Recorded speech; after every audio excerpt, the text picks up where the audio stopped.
ouvre la voie à une arrestation possible du fondateur du journal Le Quotidien Sànq ma la ko doon wax nekk foofu si waanu ko France à tout moment pour la défense du journaliste. La nouvelle est particulièrement préoccupante.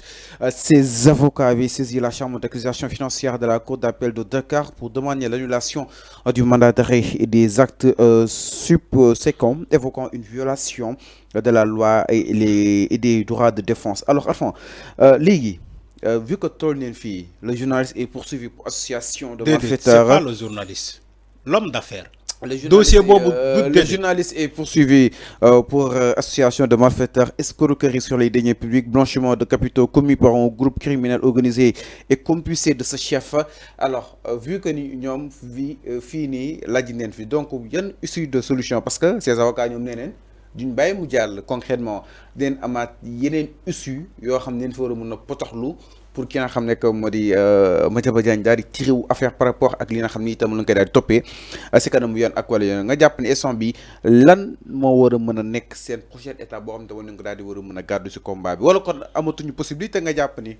balaa may ñëw ci loolu damay d'abord wax ci amalgame bi le rapport de CENTIF waxul le journaliste. Donc, CENTIF rapport waxul ben yon journaliste Madiambal Diagne déedéet parce que jàppuñu ko dans l'exercice de ses fonctions en tant que journaliste déedéet jàppuñu Madiambal Diagne wala binduñu ci rapport CENTIF suite à la création de Avenir Communication qui est une entreprise de presse foofu lañ ko tuddee ci les malversations les transactions frauduleuses déedéet CENTIF waxul loolu aaju nañu wax sénégalais li am moo tax bi ngeen di jël baat journaliste dafay jaaxal ñu bëri Madiambal Diagne dafa solu ay mbubu yu bëri bu ko arrangé mu ne man journaliste la pour que journaliste yi jàppale ko ci combat bi su ko arrangé mu ne man politicien la engagé na politique ak Amadou Ba ci les dernières élections législatives su ko arrangé mu ne nit ñi j'étais un ancien greffier un homme de justice su ko arrangé ci jamono Macky Sall mu ne je suis un homme d'affaires donc il s'agit de quel Madiambal Diagne il faut le dire aux Sénégalais. Donc ces casquettes varient. C'est pas le journaliste la ñuy topp en réalité c'est pas le journaliste c'est Madiambal Diagne créateur de société SCI Pharaon. Il a créé la société SCI Pharaon. C'est pas Avenir Communication lañ ko topé ci rapport bi. Suñu ko topé won ci Avenir Communication qui est une entreprise médiatique, dans ce cas on va dire le journaliste Madiambal Diagne est poursuivi pour ça et ça et ça. Déglu bu baax li ma lay wax. Dama lay wax luy tak té du fay. CENTIF bindul ci la création wala entreprise médiatique déedéet dafa bind ci la société SCI Pharaon ba ñu ne Madiambal Diagne moo ko moom te jabarom di ko gérer nekk gérante donc tey romb nañu Madiambal Diagne journaliste on parle pas de Madiambal Diagne en tant que journaliste d'ailleurs j'ai vu même la presse ñu def erreur. maa ngi ñëw ci déedéet si temps bi donc quand on voit waaw léegi leer na déedéet léegi ñu ñëw si avocat mi jàpp ñoom duñ bàyyi issue damay ñëw ci avocat yi yow yaa yàkkamti déedéet dama ne non si doo yàkkamti quand j'ai vu CDEPS kuréel journaliste yi ñu naan dañuy jàppale Madiambal Diagne ma ne leen vous êtes dans une erreur le rapport de CENTIF tuddul Madiambal Diagne en tant que directeur de Avenir Communication wala du journal Le Quotidien déedéet mais daf ko tudd en tant que créateur de la société SCI Pharaon donc c'est un homme d'affaires yenn journalistes yi dem leen ngeen toog loolu du seen combat loolu du seen xeex parce que Madiambal Diagne ay mbubu yu bëri la solo alors su ma ñëwee ci ses avocats avocat Farba yi kii Madiambal Diagne ñu ngi ci seen rôle di liggéey avocat il a même activé des cabinets étrangers ay avocats étrangers William Bourdon tu l'as cité moi tu connais non William Bourdon kan moo ko jël du Madiambal Diagne moo jël William Bourdon vous avez fait tellement les éloges de cet avocat là ndeysaan non dara amagul dara xewagul alors dara xewagul donc déglu amagul donc c'est amagul avocat Madiambal Diagne ñoo la gën a xam ni que ce dossier-là est loin de la politique. Alors, à la dernière minute aussi, Nini informe que ni trois responsables de la société française Ellipse Project sont désormais cités dans le dossier.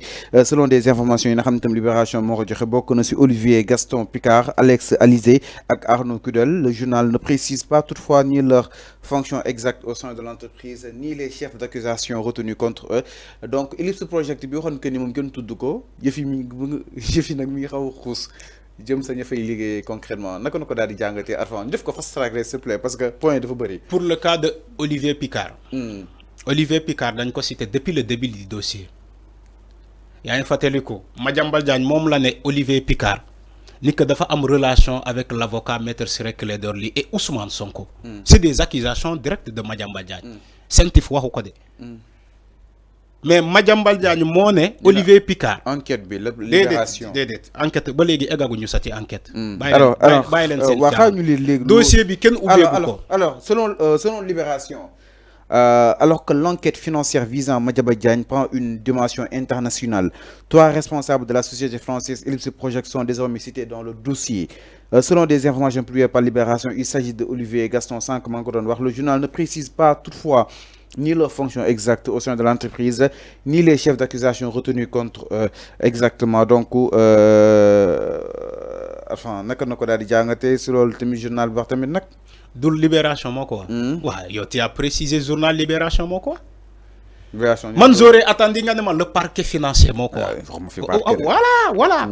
Voilà la différence. Fallou, on est dans un plateau. On est dans un plateau. Financier. On est dans un plateau.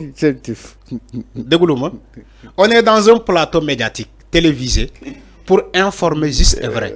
Tu l'as dit. Merci de préciser. Tu as précisé. Tu as bien précisé. Heureusement, bien as précisé ni journal Libération moko bind. Tu n'as pas dit le parquet financier. Tu n'as pas dit le juge moko wa. Mais tu as dit Libération. Wa jeexna. Lolu moy wane ni que c'est pas la justice moko wa. C'est pas la justice moko wa. Mota mané la précision bi, c'est une précision de taille. Journal Libération moko wa. Jeexna. Man j'aurais attendu nga ne ma justice moko wa. Mais comme bi nga ne Libération moko wa, qui la pare. Tay ko Libération tay xam da ding koy jël. Déedéet waxuma lolu de. Dama ne précision de taille la. De taille. Libération moko. Donc Ellipse Project mi ci dégagé ses responsabilités dès le début que ni donc koy tudd injustement entre autres. Lolu dafa tel nga japp ni pour moom parce que enquête bi au cas où peut-être mën na yegg si moom. Tu as dit enquête bi au cas où. Mais sauf que commencé guñu dossier bi. Dossier bi commencé na nak dëgg fa. Waaw commencé na mais ñu wara entendre ba légui entendre dégluñu kenn. Madiambal Diagne dañ ko wara déglu ci dossier bo dafa daw. Bala ñi ñëw di wax ay Ellipse ay Picard Olivier Picard wala kenen ak kenen. Mais ndey billi gi Madiambal Diagne la. Mota mané la même buñu commencé dossier bi dañ ko wara déglu. Comme mom dafa daw. Mota ma wax la lolu. Man kay je n'ai pas dit le contraire. On attend ce que Madiambal Diagne doit dire ci dossier bi. Bala muy togg France di accuser Ousmane Sonko di accuser l'avocat Maître Ciré Clédor Ly. Il faut revenir au Sénégal. Mais d'abord ce revenir bi sa ken waxatu ko. Comme Interpol validé na mandat d'arrêt international bi, ñu ngi koy xaar Sénégal. Ñu ngi xaar Madiambal Diagne Sénégal. J'espère que la France va coopérer. Man fofu la len di xaré. Comme Interpol validé na mandat d'arrêt international, j'attends de la France. Attention, ce que je dis. J'attends de la France mu coopérer ci mandat d'arrêt international bobu. Ñu japp Madiambal Diagne andi ko ba Sénégal. Parce que sama inquiétude, c'est pas l'Interpol. Donc Interpol bi mën na confirmer te France du confirmer. France mën na bañ. Macron moo protéger ñooñu yëpp. Non si loolu moo am. France est dirigée par Macron. ñaata sénégalais ñoo daw tey ba ñu ngi France compter leen mën nga compter ñaata sénégalais ñoo daw fii dem France et la France lan la wax ba léegi moo tax ma wala la France c'est Macron moom moo ko diriger Mota manela comme Interpol validé na mandat d'arrêt international, j'attends de la France pour me coopérer.